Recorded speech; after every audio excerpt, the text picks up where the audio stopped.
Aí resolvi que você não quer votar, não. Ah, não gostei de nenhum dos dois, sabe? Então resolvi, tô falando com minhas amigas, tudo. Fica em casa, boba, vota nada.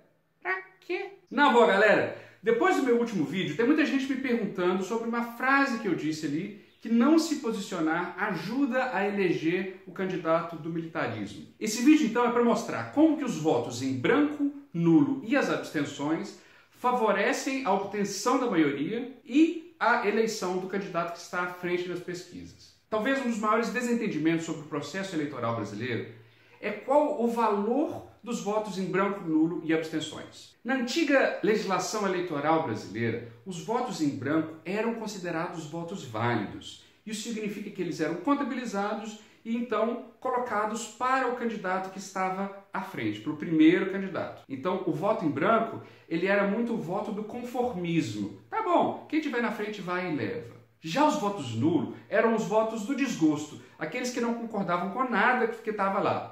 Esses votos não eram considerados votos válidos e permanecem ainda assim hoje. O que mudou foi a questão dos votos em branco.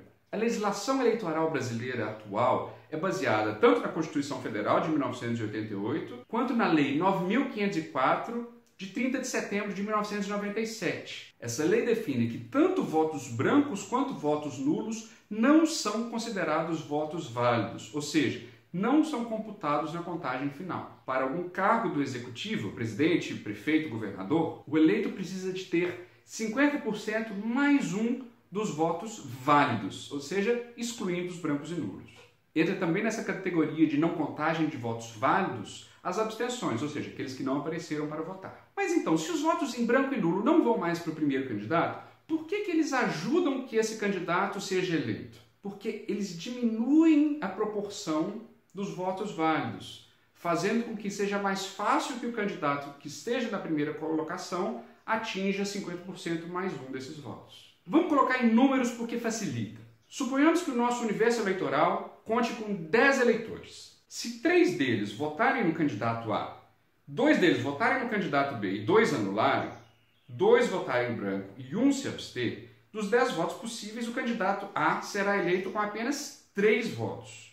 Isso porque os votos válidos foram apenas 5, 3 do candidato A e 2 do candidato B. A abstenção, os 2 votos em branco e os 2 votos nulo, não são considerados votos válidos, ou seja, ficam fora da contabilidade. O problema é que o candidato A teve mais votos contra ele do que para ele na contagem geral universal dos votos. Só que como 4 desses votos não são votos válidos, o candidato A acaba sendo eleito então com 3 votos. Se esses votos em branco e nulos fossem para o candidato B, isso seria suficiente para barrar a eleição do candidato A, pois aumentaria o coeficiente de votos válidos contra o candidato A. Logo, se você está insatisfeito com os 2 candidatos que agora se apresentam para presidente, é importante que você veja qual deles é pior e vote no outro. Portanto, as fake news que vêm sendo colocadas, se você não gosta de ninguém, não vote, isso está favorecendo o candidato A. Logo, se você não quer que ele seja eleito, é importante que você se manifeste e, ainda que seja contrariado e que você se oponha depois, você vote no candidato B. Um outro engano muito comum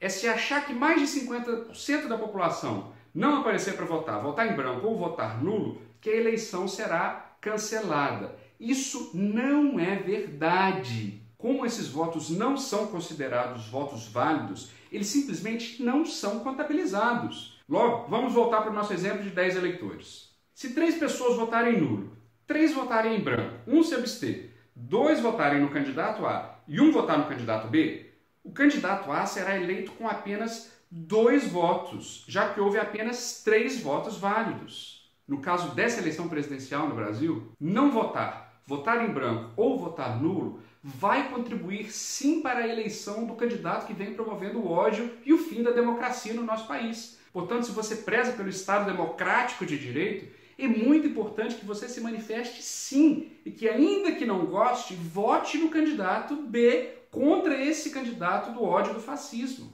Isso não são fake news. Basta consultar a legislação eleitoral brasileira. Posicione-se. A hora é agora, porque senão depois vai ser muito mais difícil emitir sua opinião. É, gente, tem jeito não, tem que votar mesmo.